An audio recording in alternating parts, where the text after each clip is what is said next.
요즘에 그 공시족이라고 아세요? 공시족. 공무원 시험 준비하는 사람들. 그죠?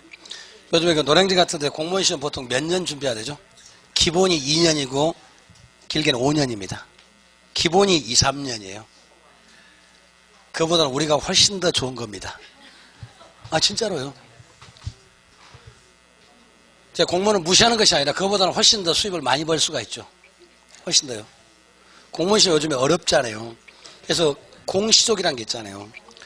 노량진은 그런 애들 없으면 유지가 안 돼요. 그죠? 근데 기본적으로 2년은 공부를 해야 돼요. 그것도 열심히, 그것도 잘 그래야 돼요. 대충 2년 하면 안 돼요. 길게는 5년 걸리는 애들도 많다니까요. 행시 보려면 몇 년이 걸릴까요? 그보다 더 많이 벌 수 있습니다. 아니, 지금 그래서 하는 거예요, 사실은요. 근데 이게 좀 어려운 것은 압니다. 그러니까 시험이고, 그러니까 돈 되는 거죠. 합시다. 무슨 의도가 있으니까요. 그 다음에 이제 금리 얘기를 하려고요.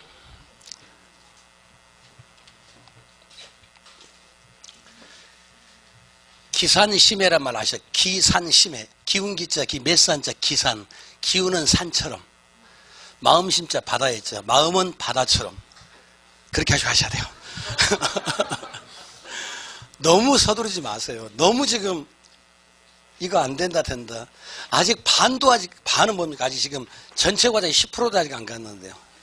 조금 기다려 주셔야 돼요. 네, 압니다. 힘든 줄 알아요. 저희 집에서도 제가 이런 일하고 있으니까 저희 집에서 시험 준비하려고 했었겠죠. 제가 첫 번째 조건이 그였습니다. 당락은 안 따질게. 나한테 짜증내도 애들한테 짜증내지만 제 첫 마디가 그거였습니다. 아마 좀 있으면 무슨 말인지 이해하실 거예요. 나한테는 짜증내다가 얼마든지 받을 거니까 대신에 애들한테는 짜증내지 마. 좀 있으면 그 말이 이제 느껴져요. 그 다음에 그 위험에서 뭐 채무 불이행 위험, 그 다음에 조기사 있는데 그거는 뒤로 넘어가서 할게요. 그래서 뒤에 보시면 상환 방법 거기서부터 합시다, 이제. 그래서 두 번째기요. 금융에서 첫 번째는 금융총론에서 한 문제가 나오는데 제일 중요한 게 그죠. LTV하고 DTI 묶어가지고 최대 대출 가능 총액이 얼마냐. 그게 첫 번째예요. 두 번째는 아까 직접금융, 간접금융 좀 구별합시다. 두 번째. 그 다음에 위험이 지분이 더 크다. 세 번째. 그 다음에 이번에 이제 저당 얘기요. 그럼 저당은 돈 빌릴 때 얘기죠. 그래서 금리 얘기합니다. 첫 번째는 고정금리란 게 있죠. 고정금리 다른 말로 명목금리, 계약금리, 협정금리, 저당금리, 약정금리라고 합니다. 그러니까 처음에 돈 빌릴 때 은행하고 저하고 약속하고 정해놓은 것이 협정, 약정, 계약 또는 명목금리라고 그래요. 그러면 고정금리는 대출 기간 동안 금리가 똑같으니까 좋은 점은 업무가 단순하죠. 하나만 딱 정해놓으면 은행과 저하고 약속을 했는데 20년 동안 이자 몇 프로씩 어떻게 낼게요? 약속했습니다. 그럼 그 건에 대해서 20년 쭉 갑니다. 그죠?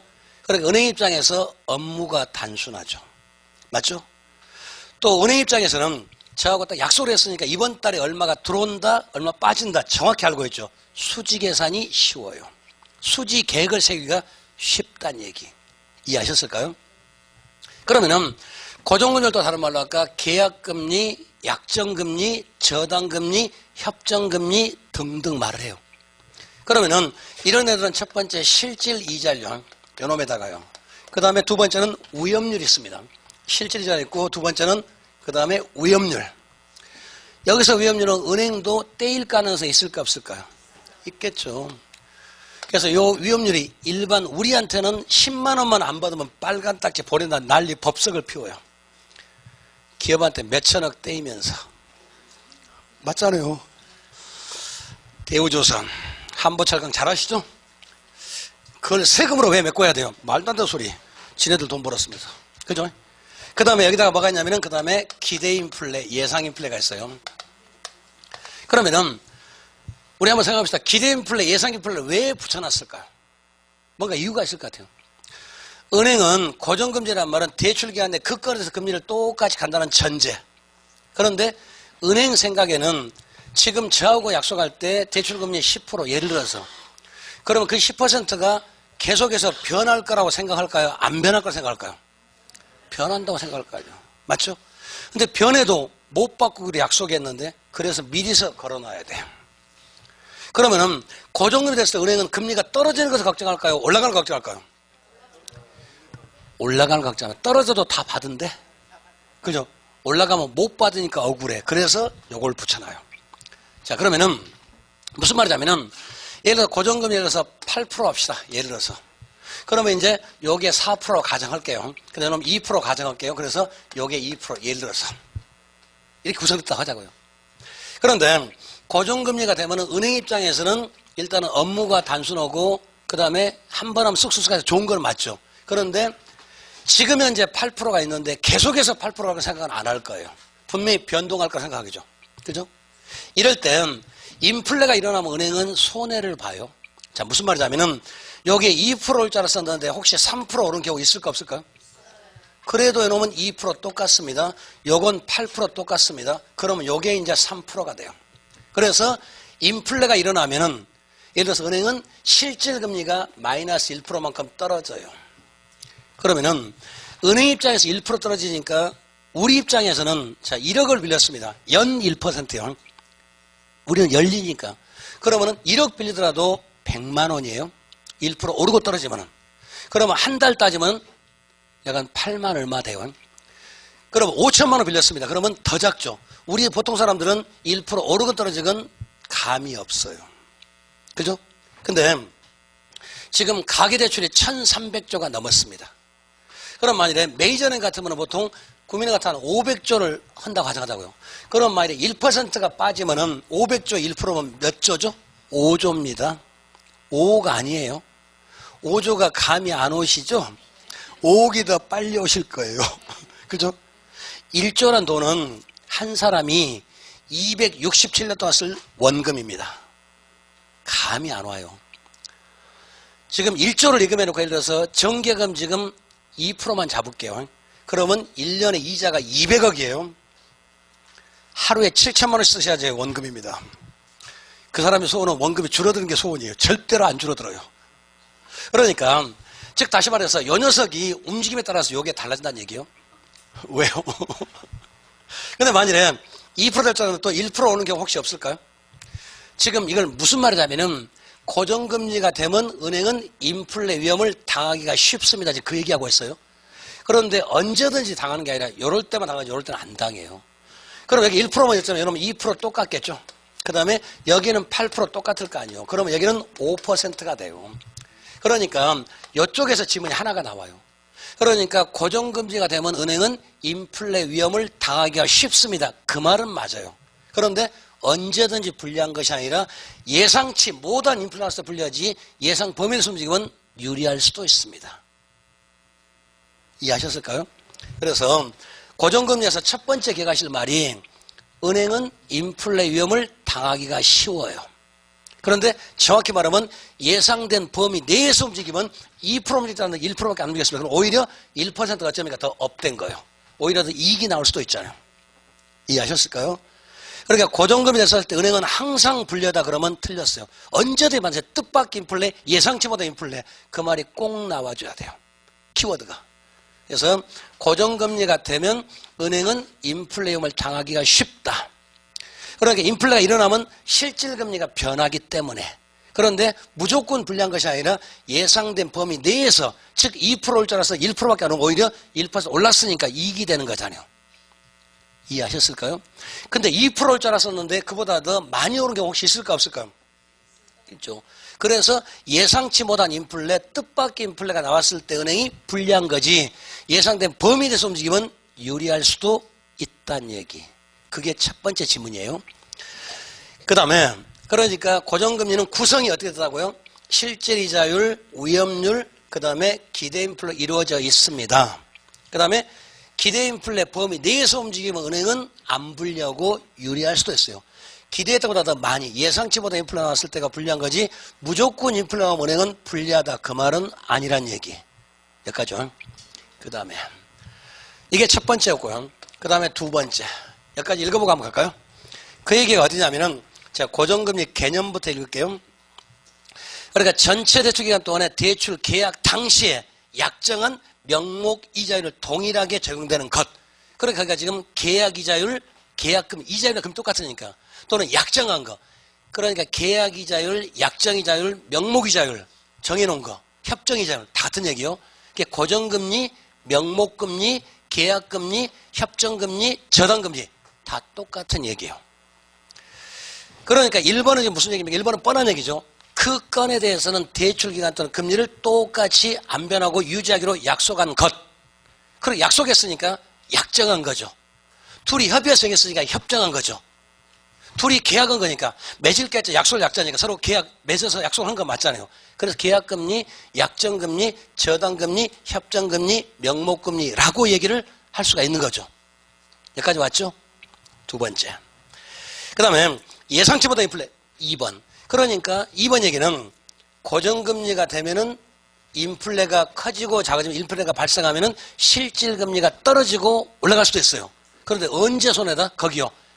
그죠? 예상치 못한 뜻밖의 인플레가 나왔을 때 은행이 불리하지 예상된 범위 내에서 아까 2%를 줄 알아서 1%만 오르면 은행은 1% 더 실질금리가 올라간 결과가 나오잖아요. 이해하신 거죠? 그러니까 그 지문을 조금 비틀면은 고정금리에서 인플레가 나오면 은행은 무조건 불리하다 그러면 틀렸습니다.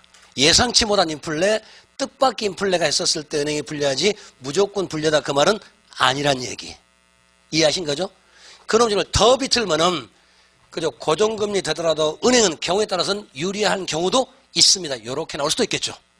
그 지문은 전부 다 3월달에 이제 드린다니 그런 점을 다 써가지고 그 드릴 거니까. 그러니까 우리 교재에 있는 말만 나와도 지금 성질나 죽겠는데, 그죠? 책에 있는 말만 나와도 지금 알까보룩한데 말을 바꾼다니까 어쩔 수 없이. 우리는 시험을 출제하는 사람이 아니라 간택받기를 원하는 우리는 을이에요. 갑이 아니라. 어쩔 수 없이. 그죠? 저 비유전 얘기를 잘합니다. 겨울은 춥죠? 태양을 향해서 너 왜 추워? 안 돼요. 옷을 두껍게 입으셔야 돼요. 그죠? 여름은 덥죠? 태양을 향해서 너 왜 이렇게 뜨거워? 안 된다니까요. 옷을 얇게 입으셔야 돼. 그죠? 더위하고 바람, 나그네 옷 벗기는 일 아시죠? 그 얘기 똑같은 얘기예요. 그 다음에 세 번째. 그래서 두 번째 보시면 예상치보다 인플레가 발생하면 명목이자를 일정하고 물가 변동률만큼 실질금리가 하락한다. 그러니까 고정금리에서는 예상치 못한 인플레가 났었을 때 은행은 그만큼 손해를 봅니다. 됐죠? 그래서 아까 기대 인플레가 예상 인플레가 2%쯤 오를 줄 알았었는데 그보다 더 많이 3%, 4%면은 실질금리가 3%면 1% 떨어질 거고 4%로 가면 2% 떨어진다는 그 말 뜻. 이해하시는 거죠? 그 말을 뒤집으면은 예상된 범위 내에서 움직이면 그 차익만큼 은행은 유리한 경우도 있어요. 됐죠? 그 다음에 세 번째. 거기 인플레이션 경우에는 차입자 유리하고 디플레이션 경우는 대출자 유리하다. 이 말은 또 무슨 말? 그 두 번째 얘기요. 그래서 첫 번째 경우요. 그러니까 고정금리를 이번엔 저당금리로 이제 바꿉시다. 그래 고정금리, 저당금리, 약정금리, 협정금리 똑같아요. 이거하고 시장금리. 그러니까 저당금리라면 내가 돈 빌릴 때 그때 과거금리, 시장금리는 지금금리.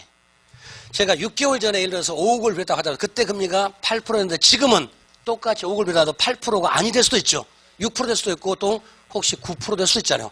내 거는 일정하지만 시간이 흘러가면 어쩌니까 은행은 또 달라질 수가 있으니까 언제든지 똑같다는 소리가 아니죠. 그 건에 대해서만 똑같다는 얘기니까. 그러면은 저당금리하고 어떻게 해서 이렇게 되는 경우도 있을 거고 반대 경우에는 이게 이렇게 된 경우 혹시 없을까요? 있을 수도 있죠. 이거 따지면 그게 3번 얘기 지금요. 그러면은 예를 들어서 제가 돈을 빌 때는 한 달 전에 빌 때는 금리가 10%였다 가정할게요. 예를 들어서.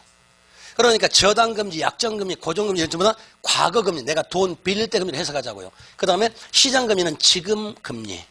그런데 여기에 5%가 됐대요. 그러면은 저는 한 달 전에 빌렸을 때는 이자 10%씩 20년 동안 꾸준히 내고자 하고 돈 빌렸어요. 근데 지금 와서 보니까 한 달만 지났다고 가져가자고요. 근데 내가 빌릴 때는 10%인데 지금은 5%로 시장금리가 이거보다 더 떨어졌다는 얘기입니다. 그러면 어떻게 하시고 싶으신가요? 그럼 자기 본인만 생각해봐요. 우리 흔히 말하는 말을 갈아타고 싶죠. 그 말이죠. 시험에는 말 갈아타면 안 나오고요. 그래서 첫 번째 차입자. 그럴 거 아니요. 그러니까 언제든지 금융 얘기 나오면 내가 돈 빌리는 거라니까요. 내가 돈 갚는 거고 항상 나만 따지면 돼. 그러니까 나 같으면은 돈 빌릴 때는 10%였는데 지금 보니까 5%였다고 가정합시다. 시장금액 지속적으로 떨어지는데요. 그러면 차입자. 제 입장에서 어떻게 하면 되겠습니까? 계속 가면 불리하니까 끝까지 안 가고 빨리 갚고 싶어요. 그거를 뭐라고요? 조기상환 유인이라고 그래요. 그러니까 조기, 그죠? 빨리. 그래서 조기상환 유인. 조기상환하고 싶은 생각이 들죠? 유인. 또는 만기전 변제 유인. 중도상환 하고 싶은 생각이 들지 않는가? 맞죠? 왜? 계속 가면 10%가 부담스러우니까. 맞죠? 그래가지고 만약에 두 번째, 제가 조기상환을 쓰는 생각이 있어서 갚았습니다. 먼저 갚아버리면 은행은 이놈을 해서 대출자는, 그런 대출자는 제가 빨리 갚아버리니까 이놈을 해서 뭐라 이거 위험을 당한 거죠. 오케이? 그러니까 조기상환 위험은 언제 나온다? 시장금리가 높을 때, 낮을 때, 낮을 때. 지금 그거 얘기하는 거예요.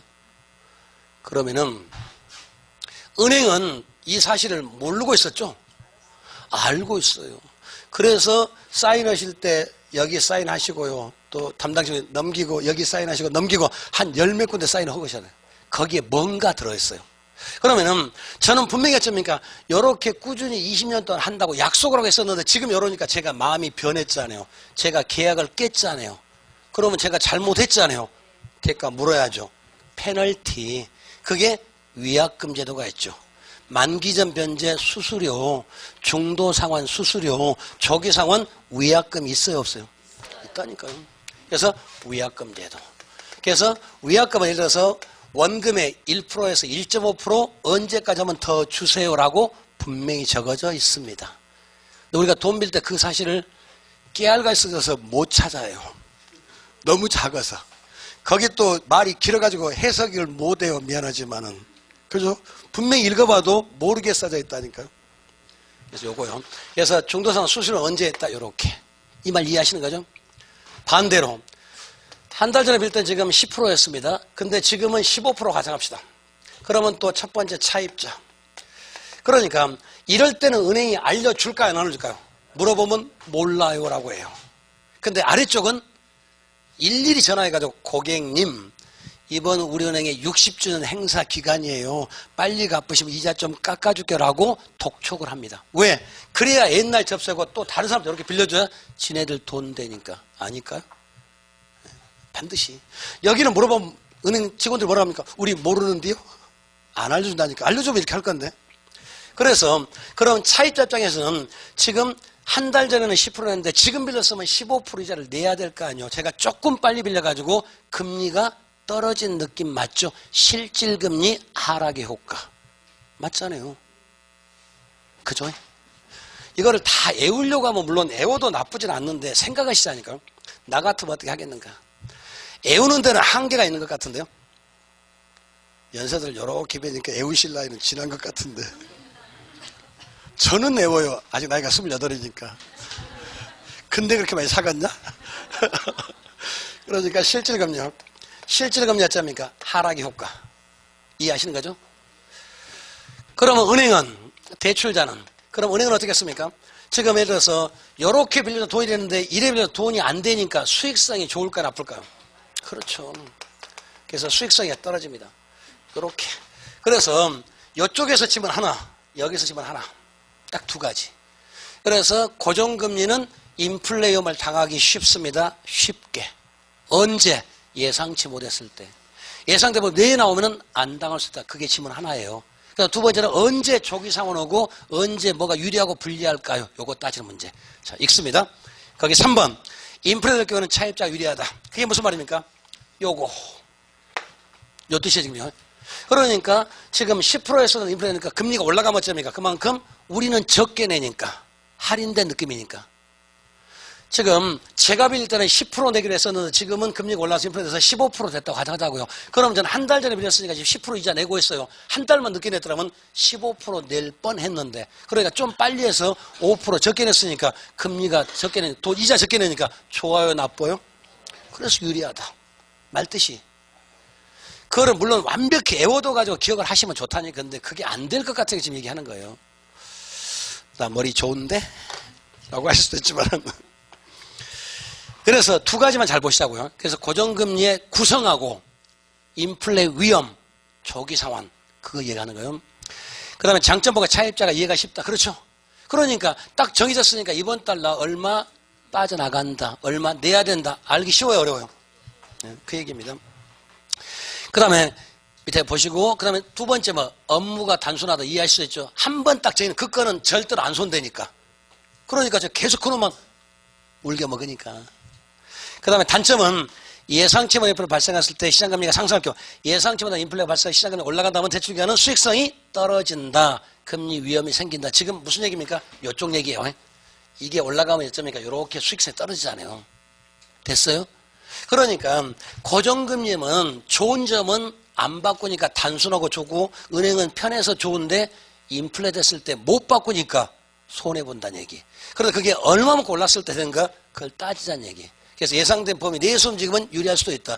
예상금은 더 벗어났을 때가 불리하다. 그다음 두 번째는 언제 조기상이 나오는가. 그죠? 시장금이 지속적으로 하락할 때, 떨어질 때. 생각합시다. 그래 놓으시고, 그 다음에 이제 볼까요? 그놈하고 이제 비교합니다. 그 다음에 종류는 좀 이따 할 거고, 그 다음에 몇 장 넘기시면은 저기 429페이지 변동금리예요.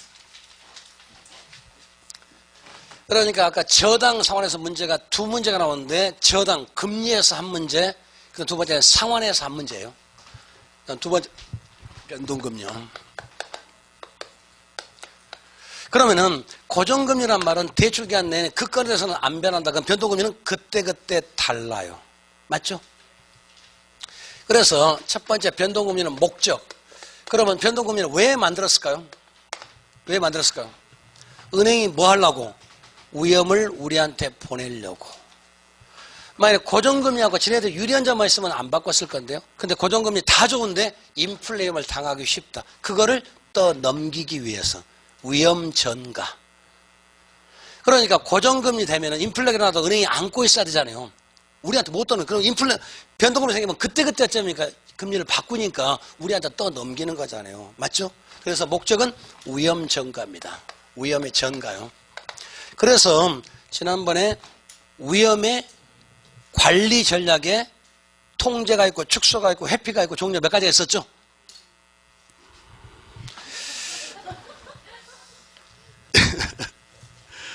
지난번에 얘기했던 거 그거 다시 찾아갑니다.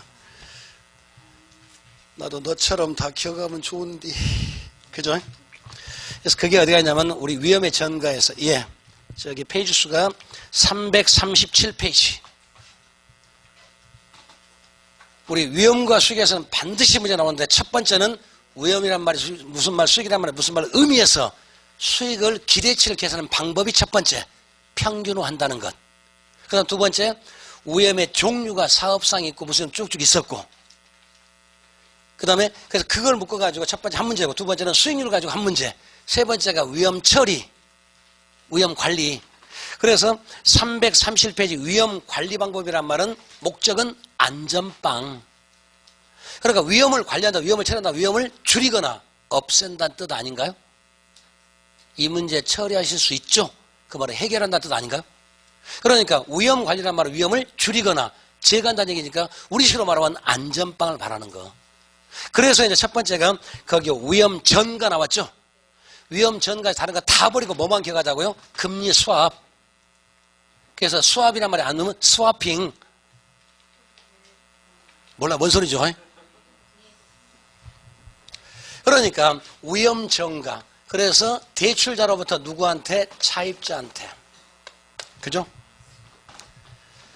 그래서 고정금리를 변동금리로 바꾸는 것이 바로 금리 수합이에요.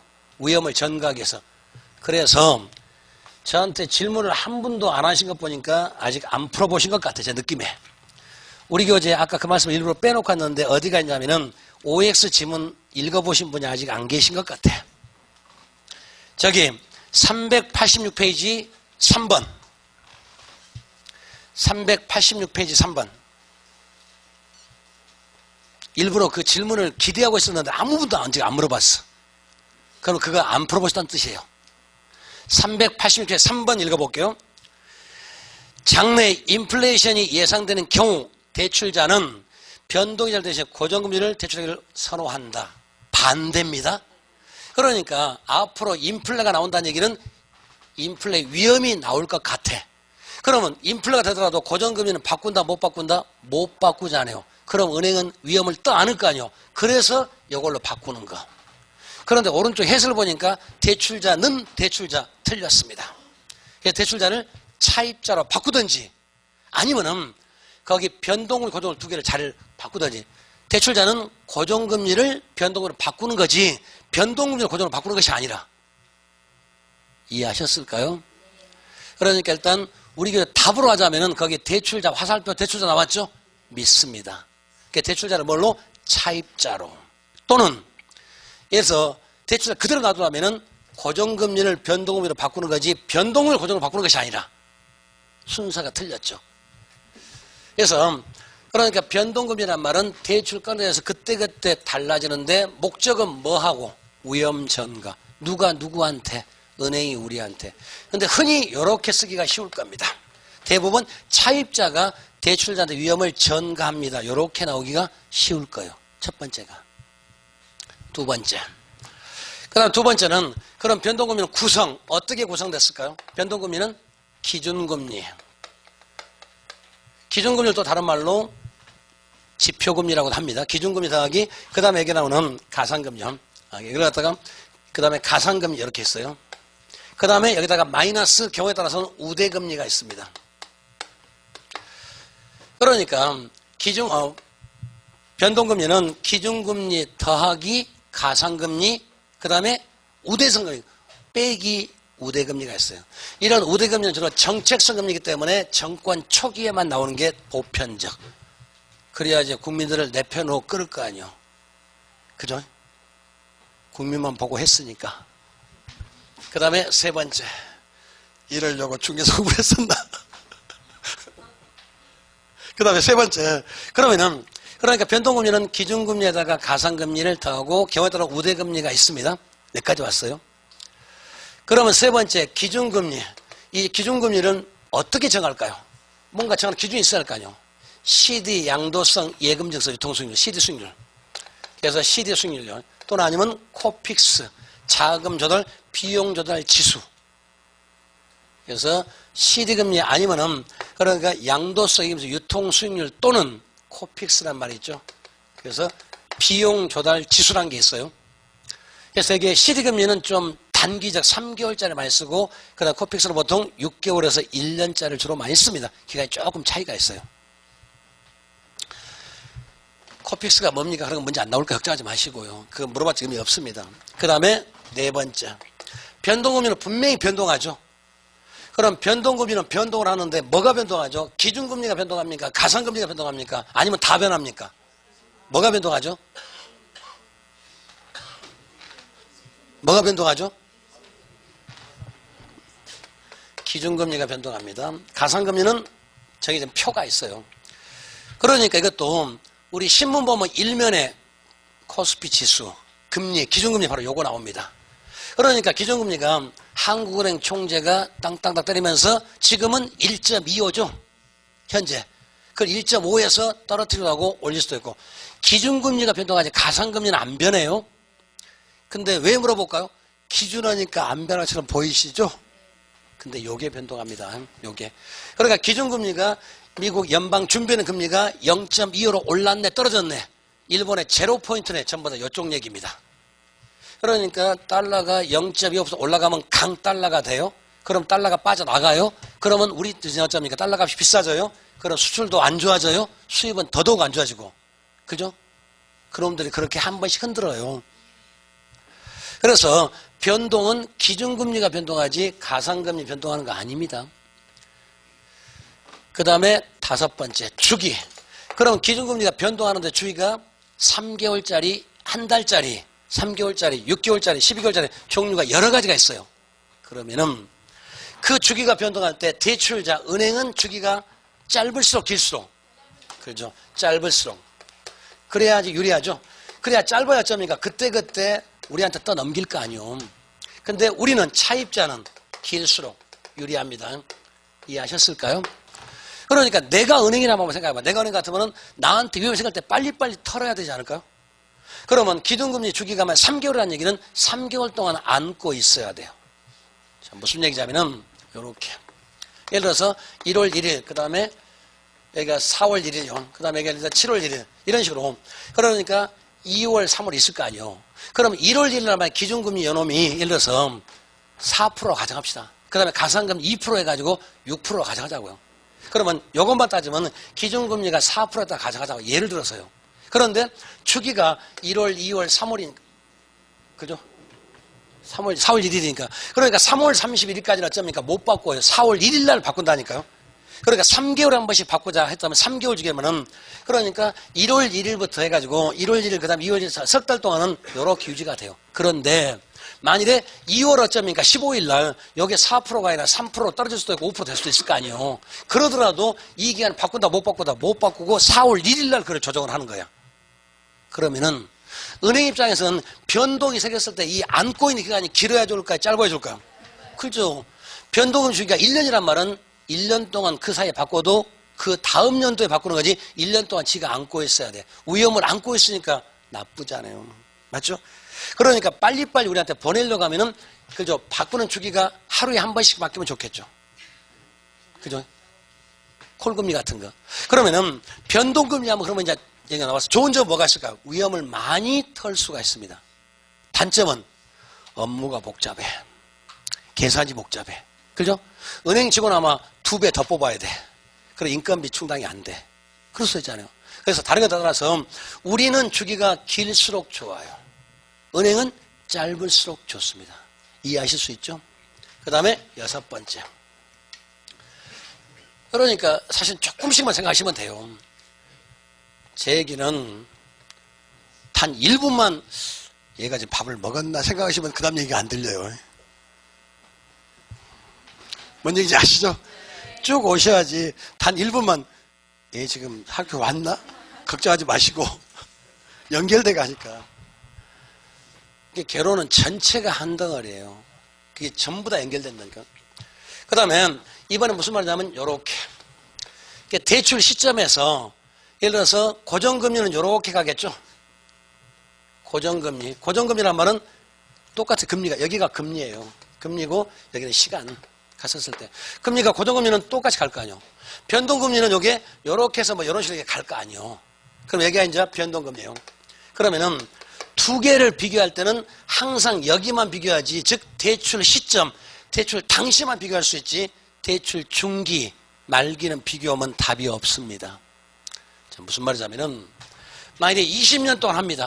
그러면 5년 지난 다음을 예를 들어서 초기라고 가정하자고요. 5년 뒤에 변동금리 아실 수 있죠. 그러면 인생 꽃길이에요. 모른다니까요. 우리가 5년 뒤에 일을 예상하기 쉬워요? 5년에서 5분 뒤에 일만 정확히 예상하면 인생 꽃길입니다. 과부 땡볕 빌려서 주식시장 가서 5분 있다 놀다 올 거예요. 올인하고. 안 그래요? 몰라요.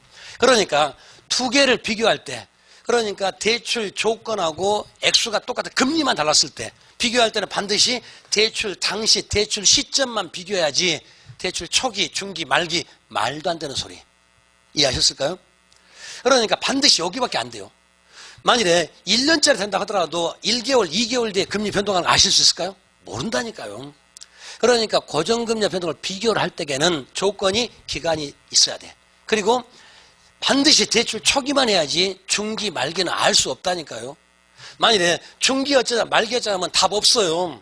그때 가봐야 아니까. 근데 대출 시점은 비교할 수가 있죠. 대출 시점은 언제든지 변동금리가 더 아래에 있고 고정금리가 항상 더 위에 있습니다. 언제든지. 언제든지요. 왜 그럴까요? 고정금리는 그저 은행이 위험을 안고 있어요. 변동금리는 우리가 안고 있으니까 항상 대출 시점에 고정금리보다 변동금리가 언제든지 더 밑에가 있어요. 절대 위에 올라갈 수가 없어요. 언제든지. 근데 중기하고 말기는 알 수 없습니다. 그러니까 두 개를 비교할 때는 고정금리와 변동을 비교할 때는 반드시 대출 시점, 대출 당시를 나와야지 중기, 말기는 나올 수 없다는 얘기. 이해하신 거죠? 그 다음에 그러니까 고정금리하고요. 그 다음에 변동을 두 개 비교했습니다. 언제든지 어쩝니까? 여기가 훨씬 더 낮아요.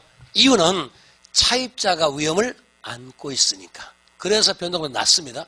고정금리가 높은 이유는 은행이 위험을 안고 있어서 그래요. 그 다음에 그 다음에는 금리 상한제라는 게 있어요. 7번째. 금리 상한제요. 금리 상한제. 그래서 상한제요. 그럼 금리 상한제란 말은 어디에 있을까요? 여기는 없어요. 금리 상한선, 하한선, 상한제. 그러니까 금리 상한제란 말은 고정금리는 논리적으로 있을 수가 없잖아요. 왜? 똑같은데 뭐 상하가 있어요? 변동금리만 있어요. 그래서 보면은 만약에 변동금리에 대해서 6%라 가정합시다. 그러면 오르긴 오르는데 무한적으로 많이 올라갈까요? 그렇지는 않아요. 만일에 6% 됐었는데 이게 80%까지 올라가지 않는다니까요. 금리가 더 이상 올라가면 어쩝니까? 제한을 둡니다. 예를 들어서 지금 6% 됐었는데 한 10%쯤 간다, 15% 간다면은 여기를 제한을 둬요. 그러고 보니까 요거 모양이 지금 어떻게 보입니까? 모자처럼 안 보여요? 그래서 일명 캡 제도란 말 써요. 캡, CAP, 캡 제도. 그러니까 금리 상한제는 고정금리였어요? 변동금리였어요? 변동금리. 이해하셨는가요? 고정금리는 상한제가 없잖아요. 왜? 똑같은데 무슨 상한, 하한이 있어요? 논리가. 맞죠? 변동금리에서 금리 상한제도가 있습니다. 그 다음에 하나만 더 합시다. 금리 상한제는 이렇게 변동금리 있어요. 고정금리 없습니다. 이 말 이해하시는 거죠? 왜 그럼 금리 상한제를 줬을까요? 지네들은 이만큼 올라가서 요거는 못 받는데 왜 상한제를 줘요? 그래야 몇 푼이나 건져. 더 올라가면 어떻게 합니까? 나 죽여, 차라리. 포기한다니까. 채무 불량을 막기 위해서. 안 그럴까요? 금리가 너무 올라가서 어쩌면 그야말로 기업에서 올라가서 그러면 우리가 어떻게 생각할까? 네 죽고 나 죽고 알아서 배째라 할게. 쉽게 표현해서. 그거를 막기 위한 게 바로 금리 상한제. 그러니까 더 많이 올라가면 사람들이 못 낼 거 아니에요. 차라리 들어 누울 거 아니에요. 그거를 막기 위해서 한 푼이나 건지려고 채무 불량을 막기 위해서 금리 상한제도가 필요합니다. 이해하실 수 있죠? 네. 여기까지 해놓고요. 읽어볼게요. 말 다 했을 겁니다. 429페이지 첫 번째. 그 개념 보시면은 대출 시점의 이자율이 만기까지 똑같이 되는 것이 아니라 그 기간 중 시중금리가 변동할 때마다 그때그때 달라요. 고정금리는 똑같이 갑니다. 변동금리는 그때그때 오르락내리락 한다. 그러니까 우리 시험에서 그때그때 금리가 다르니까 뭐라고 하기에 이렇게 묻지는 않겠죠? 그건 나오진 않을 거고. 자, 두 번째. 인플레이션에 대한 이자율 변동 위험을 대출업 차입자라고 넘기기 위해서 그게 목적입니다. 그러니까 변동금리 만든 목적이 뭐다? 은행이 지네들이 안 좋은 우리한테 떠 넘기려고 만들었어요. 위험 전가. 그러니까 대출자가 차입자 느끼는 거지 차입자가 대출자가 아니라 방향을 종종 바꿔서 얘기해요. 차입자가 대출자 위험을 넘기기 위해서 변동금리가 나옵니다. 틀렸어요. 이해하시는 거죠? 세 번째. 대출자 위험도가 고정보다 낮기 때문에 대출 시점의 금리는 언제든 낮다. 지금 요거 얘기하고 있어요.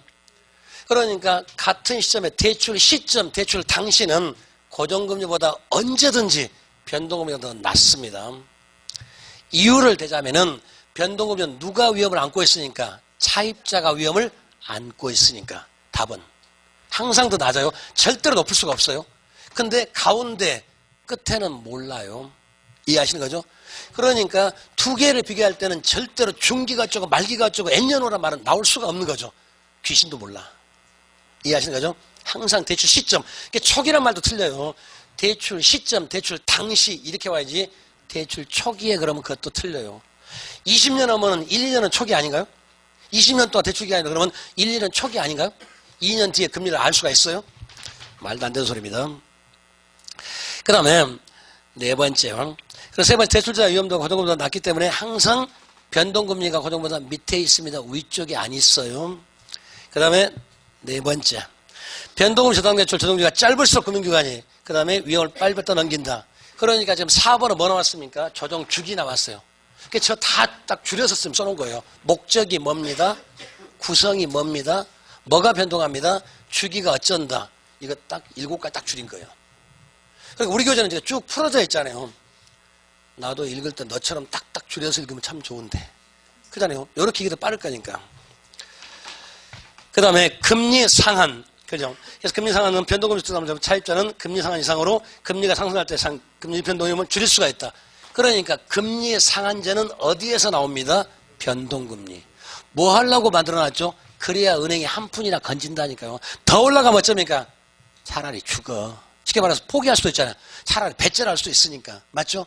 그러면 아예 못 받는다니까. 그래서 금리 상한이 이게 요만큼은 안 올라가니까 금리염을 조금은 줄일 수 있죠. 우리 입장에서. 그죠? 그러니까 여기가 들어서 15% 가져가면 15% 이상 올라가면 나는 안 낸다니까. 물론 좀 더 정확히 하면은 요게 빚금치 것이 많을수록 출발도점이 이렇게 올라가야 돼. 은행은 요만큼 또 이익을 보니 은행은 절대로 손해 안 본다니까. 우리한테 이익을 봤을 때 우리가 손해봐. 절대로 손해 안 봐요. 진짜 선수는 모르고 뺏어가는 선수야. 그죠? 저절로 알아서 줘. 그잖아요. 억지로 주라는 건 비선수고요.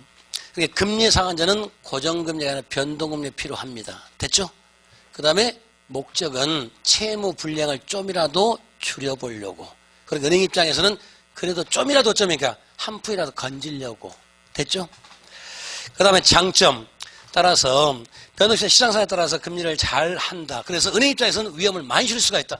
이건 목적이었으니까. 은행 입장에서 변동을 만드는 목적은 뭐다? 금리 위험을 줄이려고. 인플레염을 줄이려고. 맞죠? 똑같은 얘기요. 그 다음에 근데 단점 뭐겠습니까? 이해가 쉽지 않습니다. 그러니까 매번 금리가 바뀌는데 금리계에서 이자 계산은 사실 잘 못합니다. 알아서 빠져나가 알아서 줬지 정확하게 계산해 주신 분 거의 없을 겁니다. 그죠? 담당 직원들도 사실 몰라. 알아서 컴퓨터가 다 정해주니까 그 저절로 알아가는 거지. 정확히 딱 계산해서 한번 줘보세요. 이번 달에 이자가 얼마 원금을 딱 주면은 쳐다볼 겁니다. 이상한 사람이라고. 그렇게 못한다니까요. 그 다음에 또 볼까요? 보자면 두 번째, 차입자가 장래 시장 기분을 사전에 정확히 알 수 없기 때문에 채무 불량에 대한 계획을 수립하기 어렵다. 아까 고정금리는 뭐였습니까? 내가 이번 달 얼마 빠져나가다 보니까 정확하니 내 자금 수지 계획을 세우기가 쉬운 거 아닌가요? 이번 달 얼마 빠져나가거든? 은행도 어째 얼마 들어오거든? 정확하니 들어오는 게 딱 정해졌으니까 이해가 쉽죠. 근데 변동금리는 이번 달에 100만 원 빠졌다, 그 다음에 200만 원 빠졌다, 그 다음에 50만 원 이렇게 들쑥날쑥하니까 제 입장에서 얼마 빚값부터 써야 된다. 그 예상 계획을, 수지 계획을 세우기가 어렵다는 이번 얘기가. 말 되죠? 그 다음에 종류는 다음 시간에 합니다. 그러니까 일단 두 개를 잘 비교합시다. 그래서 요 두 개 중에서 이걸 섞어서 한 문제예요. 그 다음에 이제 그 종류하고 저기 앞쪽에 보면 이제 고정금리에서 종류가 지금 424페이지 원리금 균등 나왔죠? 거기 그래프 아무것도 아니거든요. 그 다음 뒷페이지 보시면 이제 원금 균등 나오죠? 동그라미 2번 얘기. 지금 426페이지요.